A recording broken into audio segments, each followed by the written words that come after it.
Nah, saudara sekalian, kita selanjutnya akan melanjutkan dengan perenungan firman Tuhan. Kita akan kembali melanjutkan eksposisi dari surat Filipi.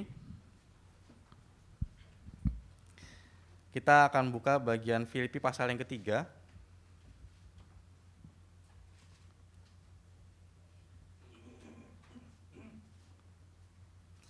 Filipi pasal yang ketiga, kita akan bacakan dari ayat yang pertama sampai ayat yang ke-9.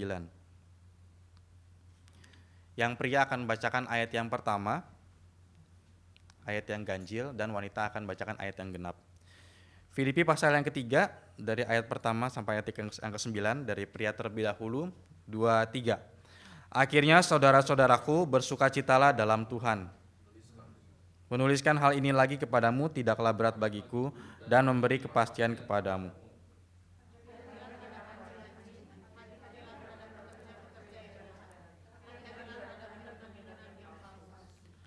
Karena kitalah orang-orang bersunat yang beribadah oleh Roh Allah dan berpegang dalam Kristus Yesus dan tidak menaruh percaya pada hal-hal lahiriah.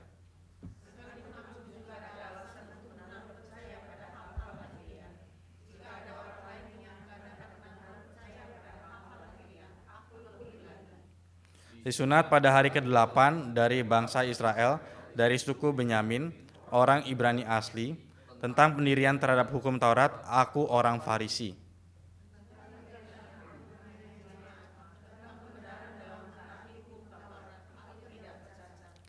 Tetapi apa yang dahulu merupakan keuntungan bagiku, sekarang kuanggap rugi karena Kristus.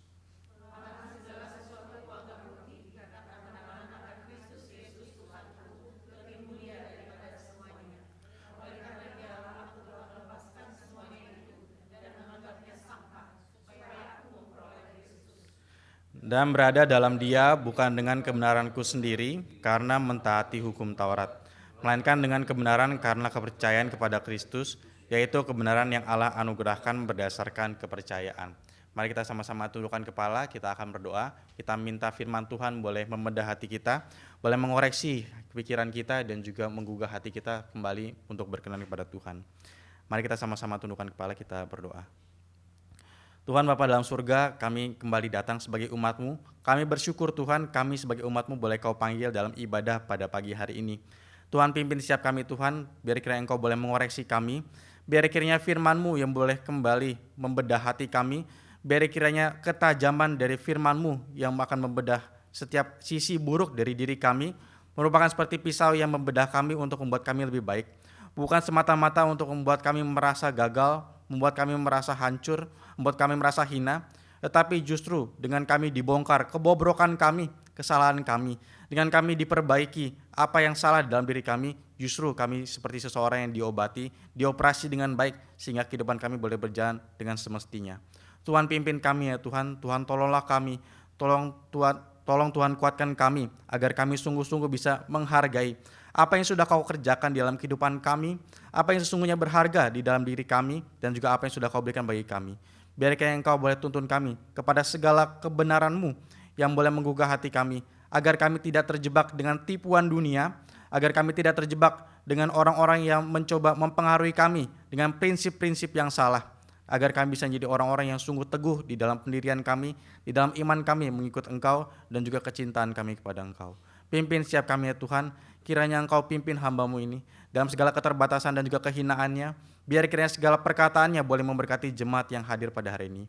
Biar kiranya jemaat yang hadir tidak pulang dengan sia-sia, tetapi sungguh-sungguh mendapatkan firman Tuhan yang boleh menguatkan dan juga mengoreksi kehidupan mereka. Terima kasih ya Tuhan, dalam nama Tuhan Yesus kami telah berdoa. Amin. Nah, saudara sekalian, kita masuk ke dalam pasal yang ketiga, di mana bagian ini Paulus mulai memberikan suatu perkataan yang lumayan keras, di mana bagian-bagian sebelumnya Paulus sudah menjelaskan tentang marilah kamu sepikiran dan juga seperasaan seperti Kristus. Teladanilah kehidupan orang-orang yang percaya. Teladanilah kehidupannya Timotius. Teladanilah juga kehidupannya Epafroditus. Maka saudara sekalian, di dalam surat yang sebetulnya sangat indah, seperti surat persahabatan antara Paulus dengan jemaat yang sangat mengasihi Paulus, dan juga Paulus juga sangat mengasihi jemaat Filipi. Maka ada suatu peringatan keras, ada satu himbauan untuk mereka berhati-hati terhadap pengajar-pengajar palsu, terhadap orang-orang yang mau menyesatkan mereka. Nah, saudara sekalian, di dalam bagian ini, di dalam pasal yang pertama, Paulus mengatakan, menuliskan hal ini lagi kepadamu tidaklah berat bagiku dan memberi kepastian kepadamu. Seperti ada safeguard, ada suatu web, atau apa namanya ya, kalau misalkan orang mau jatuh dari ketinggian, jaring, terima kasih Pak. Kalau ada orang mau jatuh dari ketinggian dari gedung, kemudian ada safety net, ada jaring pengaman, maka himbauan dari Paulus ini itu seperti jaring pengaman untuk orang-orang yang ada di Filipi. Apakah mereka sudah jatuh di dalam kesalahan ini? Belum tentu. Tetapi mungkin sekali terjadi. Maka Paulus sudah memberikan jaring pengaman terlebih dahulu agar jemaat Filipi tidak terjatuh dengan apa yang mungkin terjadi karena kesalahan sudah terjadi di dalam wilayah-wilayah yang lain. Nah, saudara sekalian, apa seruan yang disebutkan oleh Paulus di dalam bagian ini? Ada 3 sebutan utama yang Paulus berikan kepada orang-orang, terutama kita bisa katakan sebagai kelompok Judaizer. Apa itu kelompok Judaizer? Kelompok Judaizer adalah kelompok orang-orang Yahudi yang mencoba mempengaruhi orang-orang yang sudah Kristen. Kita tahu bahwa di awal kekristenan ada orang-orang yang dari latar belakang bukan Yahudi kemudian menjadi Kristen. Orang-orang Gentiles, orang-orang dari Yunani misalkan. Tapi juga ada orang-orang Yahudi. Seperti kita ingat khotbah dari Petrus ketika dia berkhotbah. Di masa Pentakosta ada 3.000 orang selamat. Di mana dia berkhotbah? Dia berkhotbah di Yerusalem. Dan di Yerusalem adalah orang-orang Yahudi isinya di sana. Maka kurang lebih ada banyak orang-orang Yahudi yang kemudian percaya pada Kristus. Mereka menjadi orang-orang Yahudi Kristen. Terutama identitas Yahudi mereka sudah tidak sepenuhnya lagi menjadi bagian yang paling penting, tetapi identitas mereka sebagai orang Kristen itulah yang bagian paling penting. Nah, ada kelompok bernama Judaizer. Mereka mulai mengajak orang-orang yang sudah menjadi Kristen, tetapi dari bangsa bukan Yahudi. Ketika mereka bertemu, halo, kamu sudah Kristen sekarang ya? Kamu orang Yunani kan? Iya, aku dulu orang Yunani. Sekarang aku sudah menjadi orang Kristen. Memang asalku tidak bisa kuganti. Aku lahir di mana kan gak bisa aku ubah-ubah ya. Aku adalah orang Yunani. Tetapi sekarang aku orang Yunani yang sudah menjadi orang Kristen. Oh, bagus. Kamu tahu gak? Kekristenan itu kamu sembah siapa ya? Saya sembah Tuhan Yesus. Yesus. Kamu tahu gak Yesus itu dari bangsa apa? Bangsa Yahudi kan? Iya, betul, bangsa Yahudi. Nah, untuk jadi orang Yahudi, untuk menjadi orang yang percaya kepada Allah Yahweh, itu kamu harus jadi orang Yahudi dulu. Oh, harus jadi orang Yahudi dulu ya? Gimana caranya jadi orang Yahudi? Cara untuk menjadi orang Yahudi itu kamu pertama-tama harus disunat. Itu jadi tanda utama kalau kamu menjadi orang Yahudi. Oh, masa begitu? Semuanya harus disunat? Iya. Dari kapan peraturan ini ada? Dari dulu. Dari zamannya Abraham, kemudian sudah berlanjut sampai zamannya Musa. Semua orang dari bangsa lain kalau mau jadi Yahudi, semua harus disunat. Oh, begitu ya? Jadi kalau saya mau jadi Kristen, saya mesti ikut aturannya orang Yahudi. Iya, kalau kamu jadi Kristen, Kristen yang sungguh-sungguh, kamu harus disunat dulu. Oh, begitu ya. Maka ini ada pengaruh yang dilakukan oleh kaum Judaizer kepada orang-orang yang bukan Yahudi, tetapi menjadi Kristen. Nah, ini adalah suatu hal yang sangat jahat, yang sangat salah yang dilihat oleh Paulus. Dan Paulus mengatakan bahwa kaum Judaizer ini adalah seperti anjing-anjing, pekerja-pekerja yang jahat dan terhadap penyunat-penyunat yang palsu. Ada 3 sebutan dari Paulus kepada kaum seperti ini. Nah, sekali lagi saudara sekalian, yang Paulus sedang maksudkan adalah seperti jaring pengaman. Jadi beberapa penafsir mengatakan belum tentu kaum Judaizer ini sudah datang ke Filipi dan juga mengabarkan tentang pentingnya sunat. Belum tentu ada secara langsung. Tetapi ini peringatan keras. Kalau kamu bertemu dengan orang-orang yang menyarankan kepada kamu untuk kamu harus disunat, maka dengar baik-baik, mereka adalah anjing-anjing, mereka adalah penjahat, mereka adalah penyunat-penyunat palsu. Nah, saudara sekalian, di dalam bahasa Indonesia mungkin tidak terlalu jelas nuansa yang muncul. Tetapi kalau misalkan kita lihat di dalam terjemahan bahasa Inggris, di dalam ayat yang kedua, penyunat-penyunat yang palsu itu dikatakan sebagai mutilator. Orang-orang yang melakukan mutilasi. Nah, ada beda saudara sekalian ya antara penyunat sama mutilator. Kalau penyunat ya jelas bagian yang dipotong itu untuk kebersihan, bagian yang dipotong itu untuk kesehatan, bagian yang dipotong itu adalah bentuk tradisi atau kalau misalnya kita pakai kerangka berpikirnya orang Yahudi, orang yang melakukan penyunatan adalah masuk ke dalam tradisi agama yang sudah ditentukan oleh Tuhan. Tapi kalau pakai bahasa mutilasi ini kan ngeri kali ya, pakai bahasanya mutilasi. Mutilasi kan seringkali dipakai untuk menggambarkan orang yang memotong bagian-bagian tubuh ketika orang sudah mati. Akhirnya bagian-bagian tubuhnya itu dipisahkan. Nah, kejadian dan juga nuansa seperti inilah yang Paulus maksudkan kepada orang-orang yang melakukan hal tersebut. Nah, kenapa saudara sekalian? Kenapa Paulus sangat memberikan tekanan keras kepada orang-orang yang menekankan kamu harus sunat dulu untuk kamu bisa menjadi Kristen. Kamu harus sunat dulu untuk kamu bisa sungguh-sungguh menjadi orang yang percaya pada Kristus. Karena ini adalah satu hal yang sudah digenapi oleh Kristus. Bahwa ketika seseorang itu mau percaya pada Kristus, seseorang itu mau diselamatkan, dia tidak harus disunat terlebih dahulu, baru kemudian dia menjadi bagian dari umat Tuhan. Memang ada tanda, tetapi tanda itu sekarang sudah diganti. Bukan lagi tanda harus disunat, tetapi tanda melalui baptisan. Dan juga bukan berarti kalau dibaptis itu menjadi syarat utama seseorang untuk diselamatkan. Sekali lagi, itu adalah tanda bagi yang punya kesempatan untuk dibaptis, hendaklah dia dibaptis. Tetapi bagaimana Pak, kalau misalkan ada orang yang sudah sekarat, sudah mau mati di ranjau rumah sakit, kemudian dia belum sempat dibaptis, tapi di akhir hidupnya dia sudah percaya pada Kristus, mungkinkah dia selamat? Iya, dia tetap selamat. Karena kunci paling utama untuk seorang menjadi umat Tuhan, kunci paling utama untuk dia bisa diterima oleh Tuhan adalah percaya kepada Kristus. Bukan melalui tindakan-tindakan agama yang nanti akan dibahas oleh Paulus. Maka saudara sekalian, ada himbauan keras dari Paulus bahwa hey jemaatku, orang-orang Filipi, hati-hati ya. Ada para penyesat-penyesat tersebut. Mereka adalah anjing-anjing, mereka adalah penjahat, mereka adalah para mutilator. Kenapa dikatakan jahat saudara sekalian? Karena mereka memberikan satu tuntutan yang lebih besar yang sebetulnya tidak dituntut oleh Tuhan. Sekali lagi saudara sekalian ya, Tuhan tidak menuntut adanya satu tindakan tertentu yang menjadi satu standar supaya orang akhirnya masuk ke dalam keluarga kerajaan Allah. Untuk seseorang akhirnya diterima oleh Tuhan. Tuhan tidak memberikan syarat perbuatan apapun, hanya dengan percaya kepada Kristus. Soalnya kan ini bagian yang penting karena beberapa kali bahkan ketika saya katekisasi, ini bagian yang masih miss, terutama di dalam kalangan anak-anak remaja. Kalau saya mewawancara orang-orang dewasa, kebanyakan mereka sudah lebih paham dan juga bisa menjelaskan dengan baik. Tetapi beberapa anak remaja yang saya wawancara, mereka ketika ditanya, sudahkah kamu yakin diselamatkan oleh Tuhan? Oh iya, saya yakin. Bagaimana kok kamu bisa yakin? Iya, soalnya kan saya rajin beribadah, saya juga berdoa pada Tuhan kalau misalkan saya mau tidur, kalau misalkan saya makan, kemudian saya mau bangun tidur, saya juga akan berdoa pada Tuhan. Saya sudah percaya kok sama Tuhan Yesus Kristus, dan saya juga lakukan perbuatan-perbuatan yang ya saya nggak berdosa-berdosa amat lah. Oh, berarti kamu percaya sama Kristus dan kamu lakukan kewajiban agamamu, kamu lakukan aturan-aturan agama, maka kamu bisa selamat. Iya, nah ini satu prinsip bahwa dia menganggap percaya pada Kristus ditambah dengan perbuatan baik baru dia bisa selamat. Nah, ada juga anak remaja yang saya wawancara ketika ditanya ya, apakah kamu sudah yakin kamu selamat? Saya masih belum yakin. Kenapa kamu belum yakin? Ya sepertinya saya belum mencapai standar yang Tuhan mau. Oh memang standar yang Tuhan mau itu seperti apa? Ya Tuhan kan pasti mau anak-anaknya itu hidupnya berkenan pada Dia, tidak lagi melakukan dosa. Oh berarti kamu mau berpikir kalau kamu mau diterima sama Tuhan, kamu harus mencapai satu standar terlebih dahulu. Kamu harus mencapai satu titik standar supaya kamu bisa diterima sama Tuhan. Kamu harus mencapai satu level kesalehan tertentu, baru kemudian akhirnya kamu diterima sama Tuhan, kemudian akhirnya kamu bisa diselamatkan, kamu masuk surga. Begitu ya? Iya, kurang lebih seperti itu. Coba saya tanya, standarnya apa?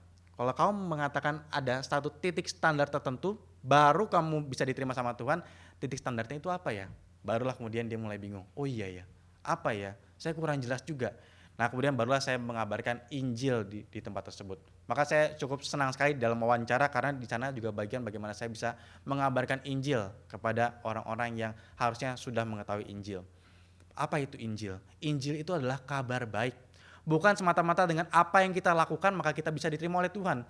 Tetapi semata-mata karena kita percaya kepada Kristus, kita percaya pada Kristus, maka apa yang Kristus lakukan di dalam kebenarannya, di dalam ketaatannya itu dilimpahkan kepada kita. Bukan karena kita melakukan perbuatan-perbuatan baik, tetapi karena kita percaya pada Kristus yang sudah menanggung dosa kita di atas kayu salib. Lalu saya memberikan perumpamaan. Coba kamu bayangkan, misalkan kamu punya hutang sama saya. Hutang kamu, misalkan ya, hutang kamu adalah 10 miliar. Wah, banyak amat Pak. Ya udah kalau kebanyakan 100 miliar deh. Itu mah ditambah Pak, bukan dikurangin. Ya anggaplah 100 miliar supaya kamu mendapatkan gambaran kamu gak bisa bayar utangnya. Oke baik Pak, namanya berandai-andai ya gak apa-apa lah. 100 miliar, kalau gitu gimana kamu kira-kira mau bayar ke saya? Mana bisa Pak, saya masih anak remaja, kerja aja belum, gak bisa saya bayar. Oke, tapi kamu ngutang loh. Kalau kamu nggak bisa bayar hutang ini, kita andai ya contoh ya. Kalau kamu nggak bisa bayar, orang tuamu dan juga saudara-saudaramu akan saya penjarakan. Kok gitu Pak? Kalau saya yang tanggung nggak apa-apa, kalau saya masuk penjara karena saya ngutang itu masih mending. Tapi nggak boleh dong, masa orang tua saya yang tanggung dan juga saudara-saudara saya yang tanggung? Ya ini kan ancamannya, supaya kamu betul-betul pikir gimana mesti lunasinnya. Ya kalau gitu saya coba kerja lah. Tapi kerja apa bisa dapat 100 miliar dalam waktu singkat? Iya ada deadline-nya lagi, deadline-nya 3 hari lagi. Ini kejam sekali ya orang ya, 100 miliar dalam 3 hari itu mau minjem kemana juga nggak bisa. Apalagi sekarang rupiah makin naik, susah ya, gimana ya? Jalannya gimana? Coba kamu pikir lagi, wah susah ya, gimana caranya ya? Gak ketemu kan? Iya gak ketemu Pak, gimana caranya? Caranya adalah cuma satu, ada yang bayarin. Misalkan ada satu konglomerat besar, akhirnya melihat kamu adalah anak yang baik, kamu harusnya tidak diperlakukan tidak adil, kamu harusnya diberikan kesempatan, maka saya akan lunasi, setelah sudah dilunasi kamu bisa bebas hidupmu. Oh gitu Pak caranya. Loh kalau gitu sih enak, saya juga mau, tapi mana ada orang mau lunasin 100 miliar? Benar juga, tapi kan ini perumpamaan gitu ya. Nah 100 miliar sudah lunas, oke kita anggap ya. Nah begitu juga dengan dosamu. Dosamu itu tidak bisa kamu bayar sendiri. Kamu mau bayar seperti apa caranya? Dosamu terlalu banyak dan bukan cuma sekedar masalah kuantitas tetapi juga kualitas. Dosamu begitu cemar, dosamu mempolusi segala macam perbuatan baikmu bahkan. Maka kamu gak bisa bayar sendiri. Dosamu itu seperti tumpukan hutang yang tidak bisa dibayarkan oleh dirimu sendiri. Lalu bagaimana caranya? Harus ada yang bayarin. Harus ada yang lunasin. Siapa yang melunaskan? Tuhan Yesus. Oh gitu Pak, oke kalau gitu saya ngerti sekarang. Saya gak bisa tanggung dosa saya sendiri. Harus ada yang lunaskan hutang dosa saya. Siapa yang lunaskan hutang dosa saya yang saya gak bisa bayar sendiri? Itu adalah Tuhan Yesus Kristus ketika dia mati di atas kayu salib. Oke bagus, sekarang sudah beres ya. Sekarang kalau misalkan kamu bertemu lagi dengan Tuhan, kamu hutangnya sudah lunas kan ya? Sudah, anggaplah kita kembali ke contoh yang tadi. Hutang kamu sama saya sudah lunas, sudah ada yang bayarin, udah beres ya. Kemudian besoknya saya tagih lagi ke kamu. Kamu kan kemarin ngutang 100 miliar sama saya. Mana? Balikin uangnya. Loh, kan udah dibayarin Pak kemarin. Kan sudah ada yang lunasin. Gak apa-apa, saya mau tagih lagi. Gak bisa Pak, sudah dibayarin, sudah lunas. Gak boleh Bapak tagih lagi. Kalau Bapak tagih lagi, Bapak tidak adil. Saya dituntut dengan apa yang saya sudah tidak berhutang kepadanya. Saya gak boleh lagi dimintakan penggantian, saya tidak bisa lagi ditagih karena sudah beres kok, sudah lunas. Nah begitu juga dengan orang yang sudah percaya pada Kristus, dosa orang yang sudah diampuni gak boleh lagi ditagih saudara sekalian. Maka saudara yang sudah percaya pada Kristus, dosamu sudah diampuni, dosamu sudah ditebus, bukan cuma sekedar dosa ketika saudara percaya sampai ke belakang, sampai kepada dosa masa lalu, tetapi sampai dosa saudara yang ke depan, sampai dosa saudara ketika saudara akan mati. Jadi tuntas. Bukan cuma sekedar ketika saya percaya pada Kristus, lalu saya menengok ke belakang, oh dosa saya diampuni ke belakang. Tetapi bukan cuma sekedar ke belakang. Pengampunan Kristus, penebusan Kristus itu juga jauh melampaui kehidupan saudara sampai ke depan, sampai tuntas. Maka penebusan Kristus bukanlah penebusan yang setengah-setengah. Tetapi penebusan dan pengampunan Kristus itu total di dalam kehidupan saudara. Baik masa lalu saya, baik masa sekarang saya, dan juga masa depan saya, semua dosa saya itu dilunasi. Maka muncullah pertanyaan yang brilian, yang penting, yang harus ditanyakan ketika orang sudah mengerti prinsip ini. Kalau begitu Pak, kalau bisa saya enak ya dong. Kalau dosa saya sudah yang masa depan pun ditebus, saya bisa bebas berbuat dosa. Oh, kamu perlu dapatkan satu perspektif lagi. Coba kamu ingat, misalkan konglomerat itu namanya, jangan Adam, gak bisa saya bayarin. Namanya Budi. Tapi pendeta kita juga ada yang namanya Budi ya. Ya anggaplah Budi ya. Anggaplah Pak Budi itu yang sudah membayari kamu dan juga melunaskan hutangmu. Langkah pertama kamu yang akan kamu katakan pada dia apa? Pasti terima kasih dong Pak. Oke bagus ya, kamu pasti akan berterima kasih sama dia. Pertanyaan yang kedua, mungkinkah kamu mau berhutang lagi? Ya gak mungkin lah Pak, saya udah dilunasin seperti ini, masa saya masih mau ngutang lagi? Gak mungkin lah. Nah sama, kalau kamu sudah tahu dosamu sudah dilunasi, mungkinkah kamu masih mau ngutang lagi dengan cara kamu berdosa lagi? Gak mungkin, karena hatimu penuh dengan ucapan syukur, hatimu penuh dengan ucapan terima kasih, hatimu penuh dengan rasa sungkan, mau melakukan dosa lagi, mau berhutang lagi. Karena kamu sudah tahu rasanya diampuni dan juga rasanya dilunasi. Oh begitu ya, jadi selain dari dosa yang dilunasi, juga ada hati yang diubahkan oleh Tuhan. Nah ini realita yang dialami oleh orang Kristen. bahwa orang Kristen, baik orang Yahudi maupun orang dari latar belakang Yunani, ketika dia menjadi Kristen, maka dosanya sudah dilunasi. Dia tidak bisa lagi ditagih, dia tidak lagi harus dituntut dengan pekerjaan-pekerjaan ataupun sunat. Tetapi orang-orang kaum Judaizer menuntut kembali. Kamu sudah percaya sama Kristus, kamu harus disunat. Maka tuntutan lebih ini adalah tuntutan yang tidak adil. Sama seperti orang yang sudah dilunaskan hutangnya, kemudian dia tagih lagi. Itu nggak benar, saudara sekalian. Maka dikatakan di dalam bagian ini, mereka itu seperti anjing-anjing, seperti penjahat, seperti orang-orang yang melakukan mutilasi. Karena mereka menuntut kepada apa yang harusnya sudah tidak lagi dituntut. Mereka tetap menagih kepada hal yang seharusnya tidak lagi ditagih. Inilah tuntutan keras yang diberikan oleh Paulus kepada orang-orang di sana. Bagaimana dengan zaman sekarang, saudara sekalian? Apakah penipuan semacam ini masih ada di dalam agama? Jawabannya masih ada, saudara sekalian. Di dalam kekristenan misalkan kita lihat, masihkah ada orang-orang yang ketika sudah masuk ke dalam kekristenan kemudian dituntut lagi lebih? Kalau kamu nggak melakukan hal ini, kamu belum sepenuhnya Kristen loh. Kalau kamu belum melakukan bahasa roh, kalau kamu belum memberikan perpuluhan, kamu belum betul-betul jadi Kristen. Belum tentu dosamu sepenuhnya diampuni. Belum tentu Tuhan betul-betul berkenan kepada kamu. Ini salah, ini tuntutan yang ditambahkan. Ini sama seperti kaum-kaum Judaizer. Maka orang-orang yang menuntut jemaatnya dengan tuntutan yang tidak ditetapkan oleh Alkitab itu adalah kaum-kaum yang jahat. Sama seperti apa yang Paulus katakan di dalam bagian ini. Tetapi tipuan-tipuan itu masih ada. Karena prinsip orang untuk saya harus benar terlebih dahulu, baru diterima sama Tuhan, itu terasa terus ada di dalam kehidupan manusia. Bahkan ketika sudah jadi Kristen sekalipun. Tapi inilah pentingnya Injil. Saudara dan saya perlu kembali diingatkan oleh Injil. Apa itu Injil? Saya diselamatkan oleh Tuhan bukan karena perbuatan baik saya. Bukan karena baiknya saya melakukan aturan-aturan agama. Tetapi saya percaya pada Kristus. Kristuslah yang tanggung dosa saya. Kemudian saya setelah ditanggung, setelah dosa saya dilunasi, saya akan melakukan dedikasi hidup saya bagi Kristus. Apakah saya melakukan perbuatan baik? Ya, saya melakukannya. Apakah untuk selamat? Bukan. Tetapi untuk ucapan terima kasih kepada Tuhan yang sudah lunaskan dosa bagi saya. Inilah yang menjadi kehidupan kita. Maka saudara sekalian, kita harus berhati-hati juga bahwa kesesatan yang terjadi di masanya Paulus itu juga bisa terjadi di zaman sekarang. Mungkin saudara yang di tempat ini sudah tidak lagi terkena, tetapi kita pun juga tidak imun. Mungkin ada orang-orang yang datang ke dalam gereja ini kemudian mendapati, wah di sini hamba-hamba Tuhan ini pinter-pinter ya. Wah di sini pendalaman Alkitabnya sangat dalam ya, sangat detail pembahasannya. Rasanya kalau masuk ke tempat ini belum mengerti doktrin sedalam itu, saya belum benar-benar jadi Kristen deh. Mungkin ada saudara yang pikir seperti itu ya. Tetapi saudara ingat baik-baik, saudara memang harus mengejar pengetahuan akan firman Tuhan. Saudara memang harus mengejar pengenalan akan Tuhan melalui doktrin-doktrin yang disampaikan, melalui pembahasan Alkitab yang dipaparkan. Tetapi pembahasan Alkitab yang dipaparkan, pembelajaran Alkitab bukan syarat saudara untuk selamat. Sekali lagi ya, tetapi syarat saudara untuk selamat itu percaya pada Kristus. Kemudian hatimu diubah, hati yang tadinya tidak mau mengenal Tuhan, semakin mau kenal Tuhan. Bagaimana realitanya, perwujudannya? Saya semakin mau kenal Tuhan, saya mau tahu Tuhan ngomong apa. Sederhana saudara sekalian ya.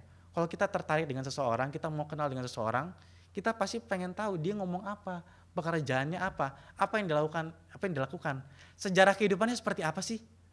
Kan ingin tahu saudara sekalian ya. Karena apa? Karena saya tertarik, hati saya sudah terpikat. Kalau saudara dan saya adalah orang-orang Kristen yang terpikat hatinya kepada Kristus, maka saudara akan rindu mendengar dia, saudara akan ingin tahu sejarahnya dia seperti apa, saudara akan ingin tahu karyanya Kristus itu seperti apa, dan semakin tahu semakin kagum. Nah ini ada sedikit perbedaan saudara sekalian ya. Saudara kalau semakin mengenal seseorang di dalam dunia ini, ada potensi saudara semakin kecewa. Maka ada beberapa orang ya, kalau misalkan dia sudah kagum dengan bintang film atau tokoh-tokoh penting tertentu, dia gak mau terlalu dekat. Dia mengatakan bahwa kalau saya tahu kehidupannya, nanti saya kecewa. Jadi biarlah saya tetap menjadi fans yang setia dengan hanya tahu baik-baiknya aja. Kalau saya semakin dekat, saya semakin tahu dia seperti apa, keburukannya, bagaimana dia berelasi sama orang-orang di sekitarnya, bagaimana dia bertingkah laku di rumah, nanti saya bisa kecewa, saya nggak ngefans lagi. Jadi biar saya tetap jadi fans yang setia dan saya tidak kecewa dengan bayangan idola saya tidak terlalu dekat, tetapi beda dengan sama Kristus. saudara semakin mendekat dengan Kristus, saudara tidak akan kecewa.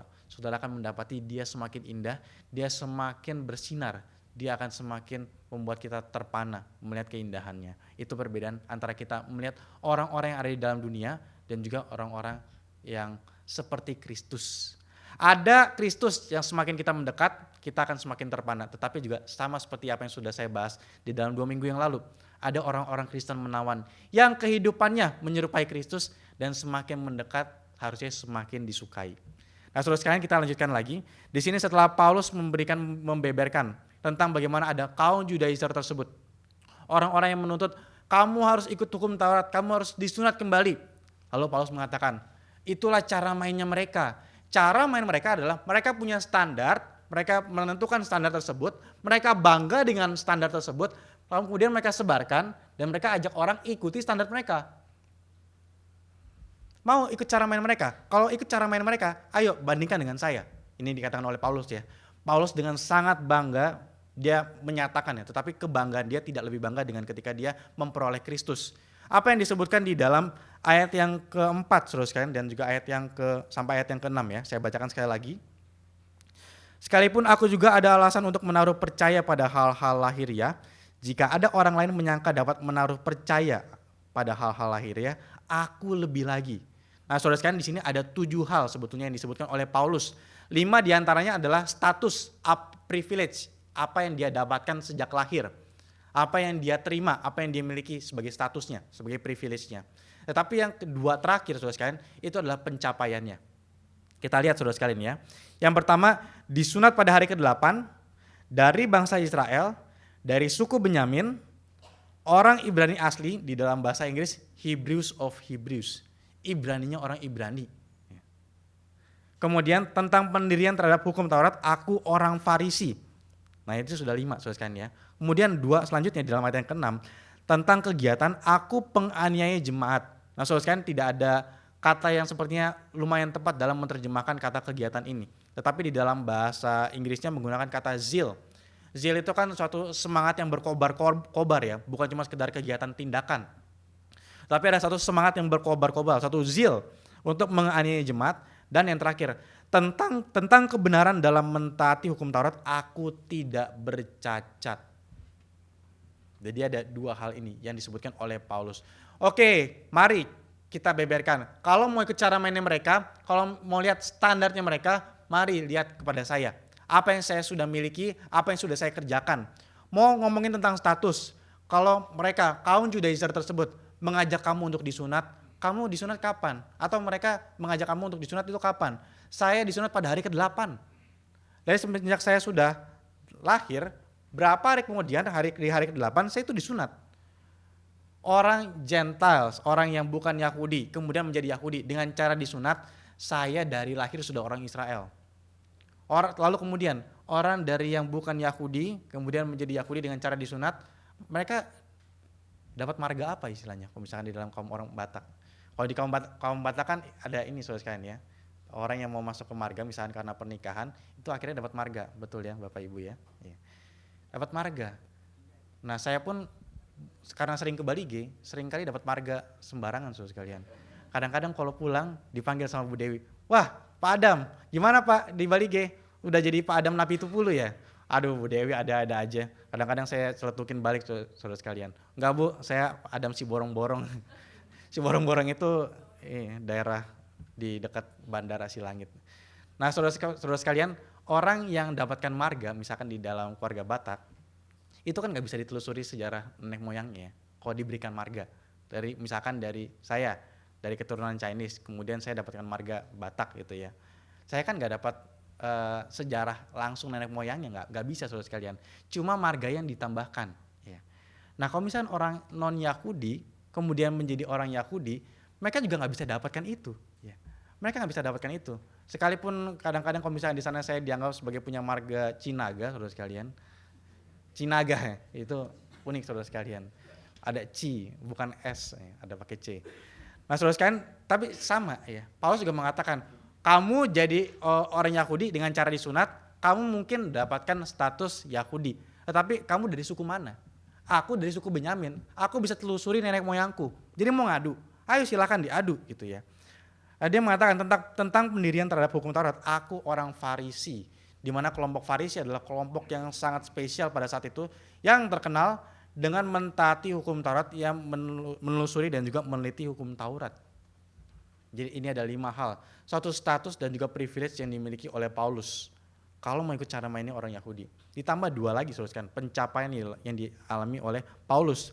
Tentang kegiatan aku penganiaya jemaat, tentang kebenaran dalam mentaati hukum Taurat, aku tidak bercacat, blameless. Saudara, saya bayangkan ya, kalau misalkan Paulus itu masuk ke bait suci, ada orang-orang Farisi di sana. Wah, lihat gak siapa yang udah datang? Siapa? Itu Paulus, muridnya Gamaliel itu. Iya. Wah, dia yang aniaya jemaat itu ya? Iya. Kamu berani gak? Sapa dia? Gak berani lah, segan saya, sungkan. Dia itu udah privilege-nya besar, statusnya besar, kemudian pencapaiannya itu luar biasa loh. Kalau orang itu punya status, privilege dari lahir itu satu hal, tapi sudah punya privilege dari lahir, punya status, ditambah pencapaiannya luar biasa. Ini orang bukan sembarangan, ini bukan orang yang main-main. Dia bahkan dalam mentaati hukum Taurat, dia tidak bercacat. Mereka mungkin kalau misalnya lihat Paulus tuh sambil minder-minder. Wah, ini adalah orang Yahudi sejati. Ini kalau misalkan dikatakan orang Yahudi sukses, dia yang paling sukses. Jadi saudara sekalian, kalau misalkan di dalam bagian ini Paulus mengatakan, mau pakai standar mana? Mau pakai standar yang Yahudi, aku lebih daripada mereka. Tetapi apa yang dikatakan di sini oleh Paulus di dalam ayat yang ke-7. Tetapi apa yang dahulu merupakan keuntungan bagiku, sekarang kuanggap rugi karena Kristus. Baik itu statusku yang sangat agung, yang diidam-idamkan orang, yang tidak bisa mereka dapat karena itulah bawaan dari lahirku, maupun pencapaianku yang mereka juga tidak bisa dapat karena aku yang lebih bekerja keras, karena aku yang lebih bersemangat, karena aku yang punya zeal dalam menganiaya jemaat, aku yang punya zeal dalam mentaati seluruh hukum Taurat, aku lebih unggul daripada mereka semua. Tetapi semua itu aku anggap rugi karena aku melihat kepada Kristus. Saudara sekalian, di dalam kehidupan kita akan ada 2 hal yang mencoba menjadi tujuan utama kita. Status, pencapaian. 2 hal ini yang ditekankan oleh Paulus. Mau bicara status, aku lebih unggul dari mereka. Mau bicara pencapaian, aku lebih unggul dari mereka. Sama dengan kita saudara sekalian. Mau bicara yang kita banggakan itu apa? Status kita. Mungkin ada dari kita, untuk beberapa orang yang punya status yang tinggi. Oh, saya adalah anaknya, gak ada sih anak presiden, gak ada di sini saudara sekalian ya. Oh, mungkin ada anaknya pejabat. Oh, mungkin ada anaknya seorang yang punya pangkat tinggi. Oh, mungkin adalah anak dari seorang yang terhormat. Oh, mungkin adalah anak seorang yang kaya. Saya bangga dong dengan dibandingkan dengan orang-orang yang lain. Saya punya status yang baik. Saya punya status kedudukan yang tinggi karena saya mendapatkan ini dari lahir, karena status. Tetapi mungkin yang kedua yang lebih mengena bagi kita saudara sekalian, tentang pencapaian. Saudara, kalau misalnya kita bangga tuh seringkali karena pencapaian. Saudara, saya mau bagikan sedikit ya tentang tanda-tanda orang itu kalau dia merasa sesuatu itu berharga, itu ada tandanya. Ya. Yang pertama adalah dia akan menjadi pengabar Injil. Bukan pengabar Injil sebetulnya, tetapi menjadi pemberita tentang apa yang dia banggakan. Saya punya salah satu pencapaian bagus ketika saya masih sekolah teologi, yaitu mempengaruhi pendeta. Mempengaruhi pendeta dalam urusan nonton satu video di YouTube. Ini pencapaiannya rendah banget gitu ya. Tapi saya cukup senang saudara sekalian. Jadi waktu itu saya masih di STT, saya tuh cukup dekat relasinya dengan pendeta Heru. Ya, saya sering main ke rumahnya. Dulu juga ketika saya masih pemuda, sering KTB di rumahnya. Nah, ketika saya sudah di STT, kemudian saya terpapar dengan satu tontonan di YouTube yang sebetulnya kalau menurut saudara pasti nggak menarik. Nontonin semut. Saudara, semut nih. Oh, bagus dong Pak, kan di Amsal ada, belajarlah kepada semut. Oh iya, saya belajar dari semut nih. Nah, saudara sekalian, ada orang-orang yang tuh kolektor semut. Jadi semut itu ditaruh di seperti akuarium, tetapi bukan akuarium. Kalau akuarium kan aqua, itu kan water tapi ya. Ini ada di satu wadah, kemudian ada tanahnya, kemudian bisa dilihat bagaimana semut-semut itu berjalan, ada koloninya. Ada ratu semut, kemudian ada para prajuritnya, kemudian ada semut-semut yang kecil.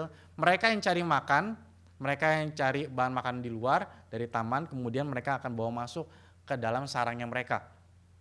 Dan itu menarik loh. Menariknya bukan karena semutnya terutama, tetapi yang paling menarik adalah karena orang yang bikin video tersebut storytellingnya sangat bagus. Jadi unik saudara sekalian, ada aja story-nya. Kadang-kadang dia bikin ya, jadi satu koloni semut yang, ini jadi bicarain semut ya, tapi gak apa-apa, emang ini ilustrasi yang cukup bagus. Ada satu koloni semut yang warna hitam, ada satu koloni semut yang warna merah. Kemudian dia punya ide, dia bikin satu terarium, taman kecil, lalu dia masukkan beberapa semut yang hitam dan beberapa semut yang merah. Kita lihat apa yang akan terjadi. Kemudian dia melihat, wah ketika pertama-tama mereka belum saling bertemu. Karena yang satu ada di ujung yang sebelah sisi kiri, satu lagi ada di sebelah sisi kanan. Kemudian akhirnya setelah mereka sudah mencoba mencari-cari makanan, satu waktu akhirnya bertemulah mereka. Dan ketika ketemu itu di zoom langsung kelihatan antara semut merah dan juga semut hitam. Apa yang akan terjadi? Kemudian mereka mulai berantem. Jadi storytelling itu bagus. Jadi saya terutama tertarik karena storytellingnya. Kemudian karena ini saya rasa sangat bagus, saya sharingkanlah ke Pendeta Heru. Kok ada yang bagus nih, lihat di sini. Karena kan di perpustakaan STT tuh bisa keliling-keliling dan juga saya bisa langsung panggil. Oh dia lihat, wih apa nih Dam? Semut, liatin semut. Lagi di perpustakaan STT lu malah liatin semut nih. Iya tapi bagus, coba lihat deh, menarik. Yang paling penting adalah mesti dengerin pakai headphone supaya kedengeran storytelling itu pembicaranya seperti apa, pembahasan storynya dan narasinya itu seperti apa, didengerin. Kira setelah dia dengerin, dia tutup, gak lama kemudian udah selesai beres, pulang. Berapa hari kemudian, Dam, kurang ajar Dam ya. Kenapa kok? Gue jadi susah persiapan karena nontonin semut terus. Yes, saya sukses mempengaruhi seorang pendeta, walaupun masih mahasiswa teologi. Nah saudara sekalian, kenapa saya bisa mempengaruhi, kenapa saya bisa sharing, kenapa saya bisa bangga? Karena saya melihat ada satu hal yang bagus, ada satu hal yang nilainya sangat tinggi menurut saya, dan saya sharingkan. Dan ini kan berlaku dalam berbagai macam hal saudara sekalian ya. Ya saya ganti ilustrasinya ke semut, kalau misalkan ilustrasinya mau makanan lagi nanti saudara bosen ya. Tapi sama saudara sekalian, kalau misalkan makanan ada yang enak saudara akan sharing kan ya. Dan saudara akan berbangga dengan hal itu. Akan sharing. Sama orang Yahudi bangga dengan sunatnya mereka sharing mau orang lain juga melakukan hal yang sama. Ini yang dilakukan. Tanda orang yang berbangga adalah dia akan sharing. Ya. Tanda yang kedua, dia akan pamer, flexing. Dia akan pamer. Ya karena saya nggak pelihara semut, tapi saya peliharanya ikan. Dan ketika saya sudah pelihara ikan, dan ikannya ada yang jenisnya bagus, nah saatnya saya juga pamer. Baik kepada Pak Pendeta Heru dan juga teman-teman saya di STT yang lain. Jadi ada masanya di STT itu banyak yang pelihara ikan. Karena ada turunan hobi. Sekarang sih kayaknya udah nggak ada lagi saudara sekalian. Nah saudara sekalian itu ada flexingnya, ada bangganya. Nanti difoto, kemudian di-share ke Instagram. Betapa indahnya ikan yang kupelihara ini. Kenapa saudara? Karena senang ya saudara sekalian. Dan ini dilakukan oleh bangsa orang-orang Yahudi tadi, kaum Judaizer tadi. Mereka sangat bangga dan akhirnya mereka flexing. Kamu taat gak hukum Taurat seperti saya taat? Kamu disunat gak seperti saya sudah disunat? Saya bangga dengan apa yang sudah saya lakukan. Kamu berpuasa atau tidak? Kamu lakukan hukum Taurat atau tidak? Kamu mempersembahkan korban atau tidak? Saya sudah lakukan semuanya. Kamu sudah lakukan atau belum? Enggak kan ya? Maka kamu harus ikut cara main saya. Nah saudara sekalian, tetapi inilah kebobrokan yang bisa kita alami. Itu apa? Pencarian makna hidup lewat pengejaran status dan juga pencapaian. Dan ini satu hal yang gak akan selesai saudara sekalian, gak akan selesai. Dan pencarian pencapaian dan juga kebanggaan diri lewat pencapaian itu sangat memuakan saudara sekalian. Bahkan ada orang-orang yang bisa mengejar membanggakan diri lewat pencapaian, bahkan pencapaian di dalam penderitaan. Adu-aduan siapa yang lebih menderita. Saudara pernah dengar gak pembicaraan seperti itu saudara sekalian? Wah ini mungkin terjadi, ini salah satu contoh, ini imajinasi ya tapi mungkin terjadi. Misalkan di KKR regional saudara sekalian. Wah saya udah pergi KKR regional. Waktu itu ketika saya pergi ke Kupang, kamu tahu gak? Saya pergi ke pedalaman jauhnya luar biasa. Mau makan pun susah di sana. Saya sampai jam 12 siang itu belum makan. Dan puji Tuhan, hari itu saya melayani sampai 5 sekolah. Dalam sejarah belum ada lagi yang dalam satu perjalanan langsung 5 sekolah dan pulang. Saya rela pada saat itu bahkan gak makan. Cuma makan roti sedikit aja. Kemudian saya selesai dan saya bisa berbangga. Saya sudah melayani Tuhan dengan penuh pengorbanan. Oh begitu ya, kamu sih masih mending. Memang sih kamu bisa melayani masuk ke pedalaman tersebut. Kemudian akhirnya kamu bahkan kelaparan. Saya sih gak kayak kamu, cuma saya mengalami penderitaan yang lain. Kamu sih dapat 5 sesi ya, saya nunggu sampai 5 jam, saya gak dapat 1 sesi satupun. Saya pergi ke satu daerah, kemudian saya tunggu, katanya kalau mau ke sekolah itu mesti naik gunung. Dan naik gunungnya itu nggak bisa naik mobil, mesti naik motor. Dan motor ada nggak yang lewat di sana? Ada, tapi cuma sesekali. Kalau ada yang lewat mesti panggil abang ojeknya. Barulah kemudian kita bisa pergi ke sana. Saya udah tunggu berjam-jam, gak datang-datang. Sampai terakhir pun saya masih nggak bisa. Di sana juga nggak ada sinyal. Saya hanya bertahan dengan saya dan juga imajinasi saya. Betapa membosankannya waktu-waktu tersebut yang telah tersia-sia, terbuang. Saya juga menderita, nggak cuma kamu. Ngadu penderitaan saudara sekalian. Bukan ngadu, kan konyol ya. Tetapi masalahnya ya, kita bisa sering melakukan hal seperti ini. Ngadu siapa yang lebih menderita dan bangga dengan penderitaan. Yang mungkin bukan karena penderitaan yang benar-benar saudara sekalian. Kalau tadi ya, dengan contoh yang tadi ya mungkin sekali terjadi karena lebih pengen merasa bangga. Saya sudah mencapai titik penderitaan tertentu, kamu belum, kamu lebih rendah daripada saya. Ini konyol saudara sekalian, ini konyol. Tetapi ini bisa kita lakukan. Kita bisa berbangga dengan karena kita semakin naik pangkat, kita semakin naik gaji. Bahkan kita bisa semakin berbangga kalau kita sudah semakin lebih menderita daripada orang lain. Saya sudah lebih berjuang daripada kamu. Kamu tuh tahu apa sih? Kamu mungkin bisa hidup lebih nyaman. Saya lebih menderita. Kamu pernah nggak alami penderitaan seperti saya? Bisa lebih berbangga seperti itu saudara sekalian. Dan ini bukan kehidupan Kristen. Nah, sekali lagi ya. Ini bukan apa yang dilihat oleh Paulus. Bahwa Paulus melihat bahwa kalau seseorang mau bermegah, bermegahlah dalam Kristus. Kalau kamu mau berbangga, berbanggalah di dalam Kristus. Bukan atas pencapaianmu, bukan atas statusmu. Tetapi berapa banyak yang kita yang terjebak saudara sekalian dengan ingin mengejar status, ingin mengejar pencapaian agar diterima orang, agar bisa dikatakan wow oleh orang-orang lain. Dan apa yang dikatakan oleh Paulus di sini? Malahan segala sesuatu kuanggap rugi karena pengenalan akan Kristus, Yesus Tuanku, lebih mulia daripada semuanya. Oleh karena dialah aku telah melemparkan semuanya itu dan menganggapnya sampah supaya aku memperoleh Kristus. Saudara sekalian, saya mau katakan ini bagian yang mungkin agak keras saudara sekalian ya. Bahwa bagian dalam kata sampah dalam bahasa aslinya itu menggunakan kata skibala. Di mana kata skibala ini artinya itu adalah kotoran, dung, ya, kotoran. Jadi saudara bayangkan apa yang menjadi kebanggaannya orang Yahudi, status. Apa yang menjadi kebanggaannya orang Yahudi, pencapaian, bahkan dalam menganiaya jemaat dan juga mentaati hukum Taurat secara penuh, secara blameless, tanpa cacat. Itu Paulus katakan sebagai sampah, sebagai kotoran. Nah, saudara sekalian, kalau kita belum sampai ke dalam level dan titik ini, mungkin kita belum betul-betul melihat keindahan Kristus. Saudara, ketika saya dulu di gereja saya yang lama, sebelum saya masuk ke dalam teologi reform dan juga mengenal Injil, saya adalah seorang anak yang cukup ingin diterima orang. Saya adalah seorang anak yang ingin sekali mendapatkan perhatian dan juga sangat terpuaskan dengan banyaknya perhatian orang pada saya dan juga perasaan ingin dicintai. Nah, ketika saya masih SMP, bahkan ketika saya masih SMP pada saat itu, saya menjadi orang salah satu yang paling populer di sekolah. Populernya karena saya di sekolah itu bisa dari pagi sampai sore. Dari anak SMP kelas 1 sampai SMA kelas 3, karena itu sekolahnya gabung ya, SMP sama SMA, itu bisa kenal sama saya. Dan saya sangat bangga, saya adalah orang yang populer, paling populer di sekolah. Kalau misalkan di sekolah tanya Adam siapa, pasti tahu. Bahkan bukan cuma sekedar murid-muridnya, sampai guru-gurunya pun tahu. Padahal masih anak SMP loh, sampai guru SMA tahu. Nah, saudara sekalian, disitulah saya mulai mendapatkan merasa penerimaan. Saya mulai merasa bangga. Begitu juga ketika saya pergi ke gereja, kemudian saya mendapatkan banyak pengenalan, saya bisa berrelasi dengan banyak orang. Saya merasa puas karena saya bisa diterima. Saya merasa bisa puas dan juga berbangga karena saya itu rasanya populer, bahkan di dalam lingkungan sekolah. Tetapi saudara sekalian, saya semakin sadar bahwa hal ini gak tepat. Tetapi sebelum saya masuk ke dalam perubahan paradigma ini, ada hal-hal yang sudah terjadi terlebih dahulu ketika saya masih di dalam gereja yang lama. Ketika saya masih di dalam gereja yang lama, saya mendapati ada persahabatan yang luar biasa indah.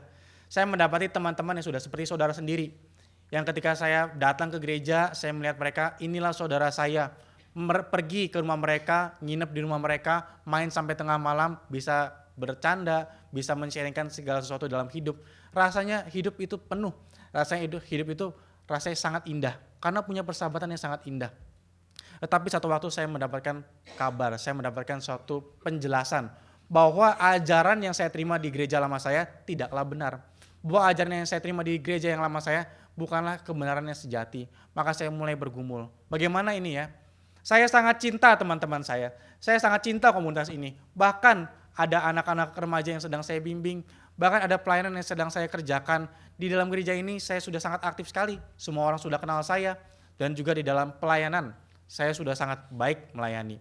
Bahkan di dalam pertemanan dan juga komunitas, saya orang yang juga sangat dicintai oleh teman-teman saya. Maka ada kesulitan besar ketika saya mau pergi ke gereja yang baru. Tetapi saya sadar, bagaimana ya, saya kalau tetap bertahan di gereja ini, saya nggak bertumbuh, saya nggak makin kenal Tuhan. Saya malah mendapatkan pengajaran yang salah. Tetapi kalau saya mau pergi, gimana ya? Saya harus meninggalkan teman-teman saya sepertinya harus meninggalkan kehidupan saya yang begitu indah yang saya miliki di zaman dulu. Tapi akhirnya saya ambil keputusan, gak bisa. Saya rasa terganggu sekali. Hati nurani saya gak bisa terus-menerus di dalam gereja ini. Karena di dalam gereja ini tidak bertumbuh saya. Apa yang saya dengarkan berulang-ulang itu lagi. Mau gimana saya bertumbuh kalau misalkan pengajarannya hanya tentang serupa seperti Kristus. Menjadilah seperti Kristus. Tanpa ada argumentasi dan juga perspektif yang kaya yang dibagikan. Maka gak ada gugahan hati. Maka saya bergumul dengan keras sampai akhirnya saya memutuskan gak bisa. Sudah waktunya saya harus pergi dari tempat ini. Sekalipun saya harus meninggalkan teman-teman saya yang saya sangat cintai. Bahkan ketika saya sudah pindah pun beberapa kali saya masih mimpi bertemu dengan mereka. Karena saya punya kesan sangat mendalam dalam persahabatan tersebut. Tetapi saudara sekalian, ketika saya menengok ke belakang, saya mendapati bahwa apa yang saya dapatkan di dalam gereja Reform, apa yang saya dapatkan dalam pengenalan akan Tuhan, di dalam Injil, di dalam pembahasan penerimaan Tuhan yang sejati kepada saya, tentang Injil yang sejati, itu jauh lebih melampaui akan apa yang saya dapatkan di masa yang lalu. Gak apa-apa saya kehilangan itu, tetapi saya mendapatkan pengenalan yang sejati dalam Kristus. Gak apa-apa saya gak dapatkan teman-teman itu lagi, gak apa-apa saya gak dapatkan persahabatan itu lagi. Tetapi Tuhan akan berikan yang terbaik untuk saya, terutama ketika saya mengejar kebenaran yang sejati. Terutama ketika saya mendapatkan Injil yang sejati. Saya memahami bahwa saya bukan berharga karena saya diterima oleh orang-orang melalui apa yang saya lakukan. Tetapi saya diterima oleh Tuhan karena saya percaya pada Kristus. Karena dosa saya sudah dilunasi terlebih dahulu, maka hatiku tenang. Saya nggak lagi jadi orang yang caper, saya nggak lagi jadi orang-orang yang ingin menarik perhatian supaya semua orang tuh suka sama saya. Kenapa? Hatiku tenang, hatiku damai di dalam kasih Tuhan. Karena apa? Karena ketika aku sudah memperoleh Kristus, keindahannya itu jauh melampaui apa yang aku dapatkan di masa yang lalu. Maka ketika saya mendapati Injil yang sejati, kebenaran firman Tuhan yang sejati, sama saudara sekalian. Saya berbangga dengan hal itu, saya menyebarkan hal itu. Bahkan awalnya saya menyebarkan hal itu kepada orang-orang teman-teman saya yang di gereja lama. Sekalipun akhirnya saya mengalami penolakan. Dan akhirnya saya tetap gak bisa diam. Gak bisa saudara sekalian. Karena ini terlalu indah, saya harus share. Apa yang begitu bagus ini harus saya share. Ini terlalu indah untuk saya tekan sendiri, ini terlalu bagus untuk saya pendam sendiri. Saya harus bagikan ini kepada orang-orang lain, kepada teman-teman saya. Dan inilah yang saya lakukan. Dan inilah juga yang dialami oleh Paulus. Aku memperoleh Kristus dan semua itu aku anggap sampah. Sudahkah saudara memperoleh Kristus dan juga menganggap yang lainnya sampah? Saudara sekalian, di dalam lagu him ada lagu yang begitu indah ya. Pandanglah pada Yesus. Pandanglah pada Yesus. Pandang wajahnya mulia. Isi dunia menjadi suram oleh sinar kemuliaannya. Sudahkah isi dunia ini menjadi suram karena saudara melihat keindahan Kristus? Sudahkah isi dunia yang selama ini saudara anggap untung, saudara anggap paling berharga, itu menjadi suram karena saudara sudah melihat Kristus dan juga mengenal Kristus? Kalau belum, mungkin saudara belum betul-betul mengenal dan juga melihat keindahan Kristus. Kalau saudara sudah melihat keindahan Kristus, yang lain itu suram dan juga pudar. Pudar. Mungkin kalau ada yang silau karena kekayaan dunia, karena orang yang bisa flexing dengan mobil-mobilnya yang mewah, dengan rumahnya yang bagus, dengan bisa berpergian terus keliling dunia, mungkin saudara nggak melihat bahwa ada yang jauh lebih indah dari sekedar kehidupan semacam itu, dari mendapatkan kekayaan semacam itu.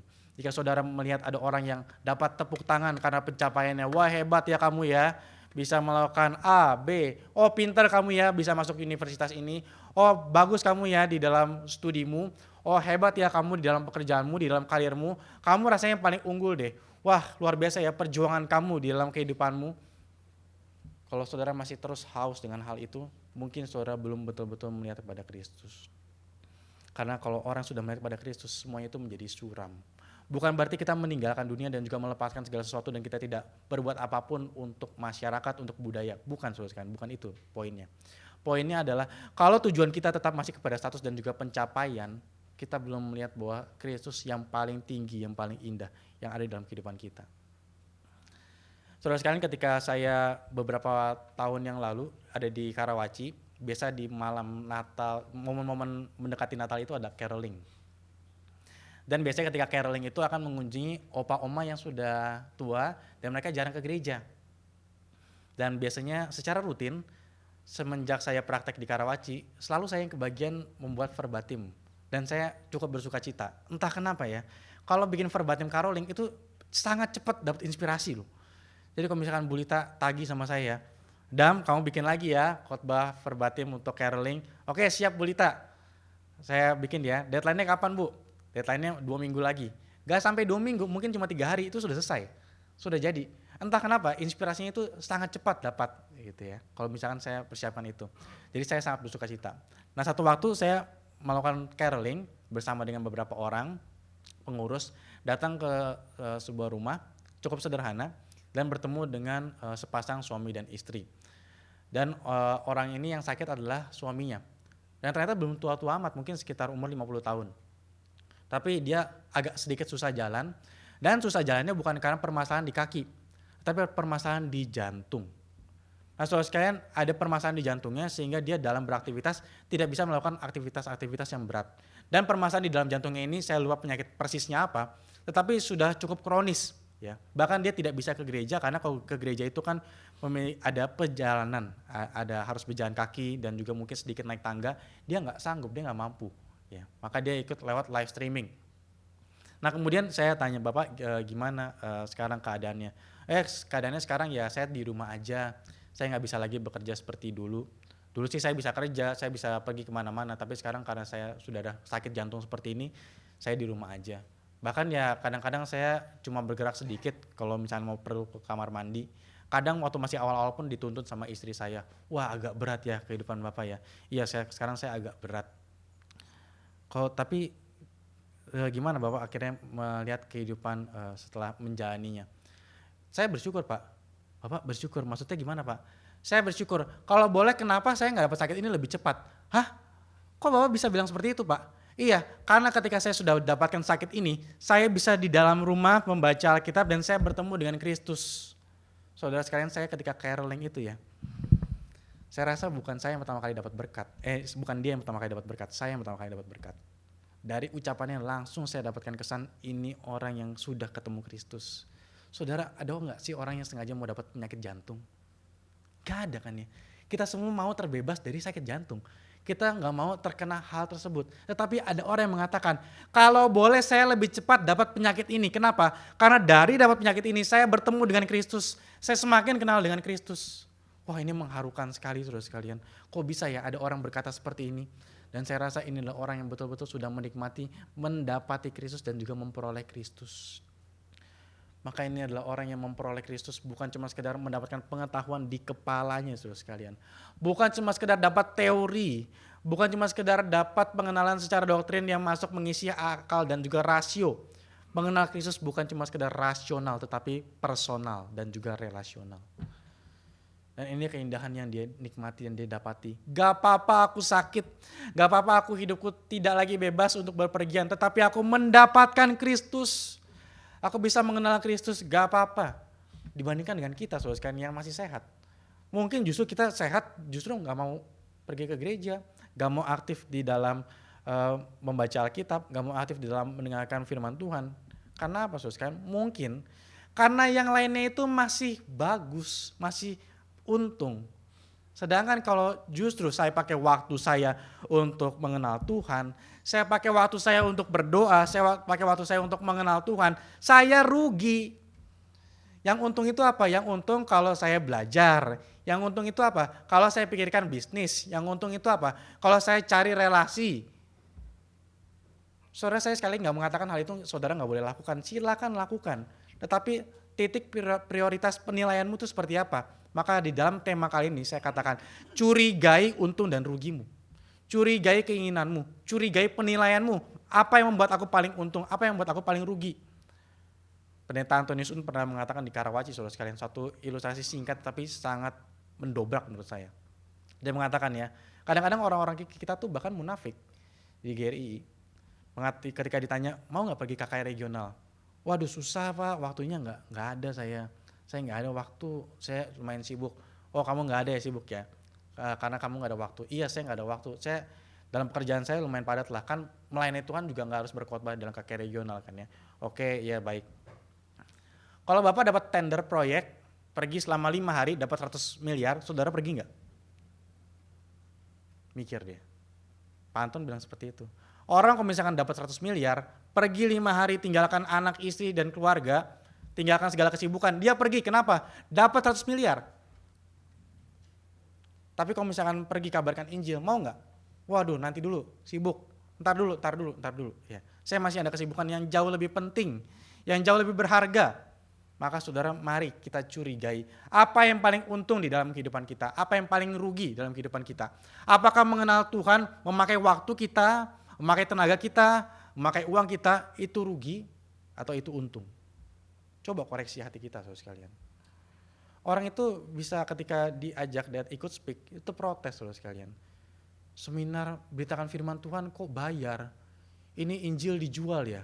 Firman Tuhan dijual, enak aja dijual. Emang listrik nggak dipakai apa? AC nggak pakai listrik? Emang semua orang yang mempersiapkan bahan itu nggak dibayar? Harus ada dong biayanya.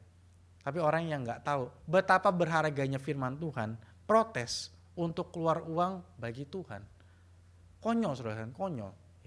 Kemarin di dalam seminar saudara sekalian, ada 3 narasumber, 2 itu adalah hamba Tuhan, 1 lagi adalah profesional dalam manajer investasi. Ketika presentasi investasi dia mengatakan sedikit membahas tentang perpuluhan. Dia mengatakan, saudara sekalian sebetulnya kalau misalnya kita mau bahas tentang perpuluhan di dalam dunia usaha itu nggak cengli. Kenapa nggak cengli? Karena biasanya misalkan lah ada seorang koki, dia mau buka usaha, mau buka restoran, tapi nggak punya modal. Saya bisa sih masak, tetapi saya nggak punya modal untuk sewa tempat, untuk beli bahan masakan, untuk beli peralatan, beli furniture, saya nggak punya. Lalu gimana caranya? Saya ketemulah sama orang yang bisa kasih modal. Pak, saya mau buka usaha, usaha, nanti kita bagi hasil ya. Bagi hasilnya biasanya berapa? 70-30. Bapak yang kasih modal, Bapak dapatkan 70% dari hasil penjualan, saya dapat 30%. Kan saya nggak keluar modal, saya cuma keluar usaha saya aja. Oke baik, 70-30 ya. Saya keluarin modal, kamu yang usaha, kemudian kita bagi hasil 70-30. Nah saudara sekalian, kalau misalnya kita sama Tuhan itu gimana? Saudara bisa kerja, itu dari siapa? Saudara bisa dapatkan uang, saudara bisa mencukupi kehidupan sehari-hari, itu dari siapa? Ya. Modalnya itu dari siapa? Tapi yang kasih modal dikasih 10%. Hanya 10%, maka kata manajer investasi itu ya, itu sebenarnya nggak cengli. Tuhan yang dikasih 10%, dia yang kasih modal semuanya loh. Ya, kasih 10%. Sudah 10% pun masih protes. Ya, 10% boleh nggak dikurangin?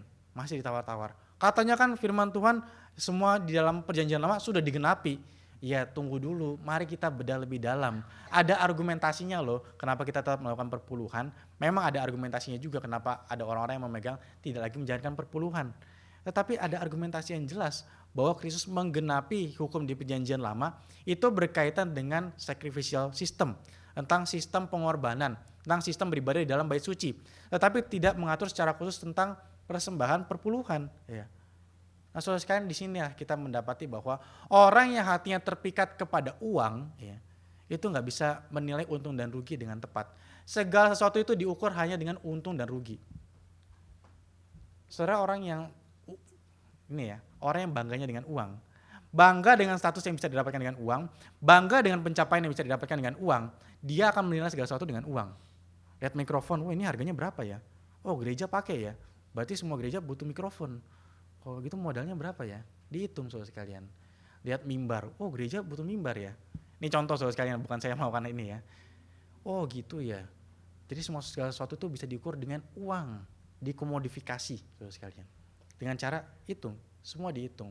Kalau gitu maukah kamu ikut pelayanan? Pelayanan, keluar uang, keluar waktu, tenaga, apalagi di reform.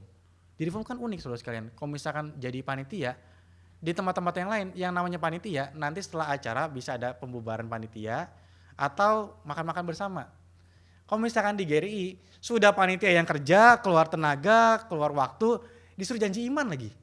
Maka luar biasa saudara sekalian. Tapi kenapa? Saya rasa sangat penting ya, kalau panitia itu janji iman.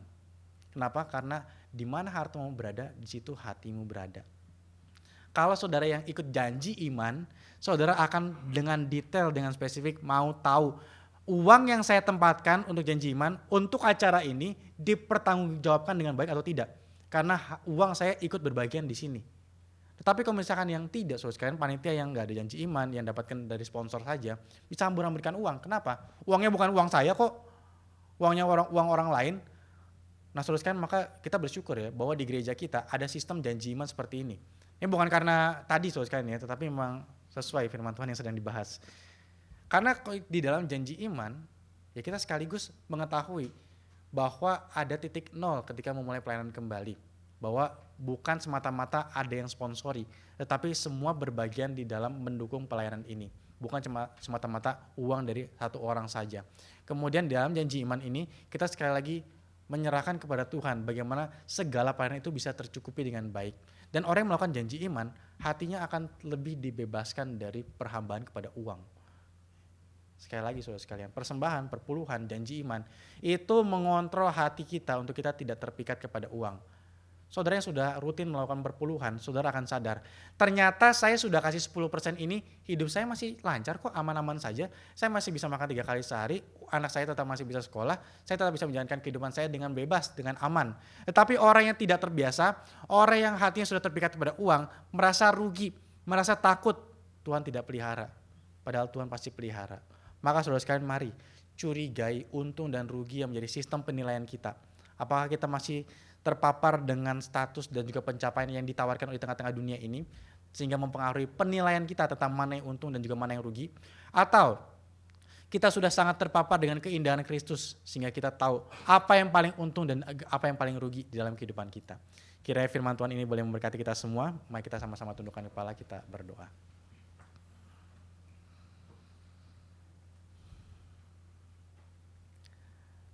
Tuhan Bapa dalam surga, kami berdoa Tuhan kepadamu, anugerahkanlah kepada kami mata yang lebih jeli, mata yang lebih bersih untuk melihat keindahan-Mu, sehingga dari melihat keindahan-Mu kami bisa terbebas dari menilai dengan salah. Tuhan, mungkin dalam kehidupan kami sering melihat hal-hal yang remeh, hal-hal yang dangkal menjadi satu hal yang sangat tinggi, padahal hal tersebut sangat rendah jika dibandingkan dengan keindahan-Mu. Maka tolong kami Tuhan agar kami tidak terjebak dengan penilaian-penilaian yang salah, sehingga kami boleh terus mengejar kepada Kristus, sehingga pengenalan kepada Tuhan menjadi bagian yang sangat menyukakan diri kami dan juga melegakan diri kami. Terima kasih Tuhan untuk anugerah-Mu dan juga firman-Mu yang boleh Kau nyatakan pada kami. Teruslah tegur kami, teruslah bedah kami, sehingga kami boleh mendapati diri kami semakin sehat dalam kerohanian kami, dan dengan itulah kami boleh menjalankan panggilan kami. Terima kasih Tuhan, dalam nama Tuhan Yesus kami berdoa. Amin.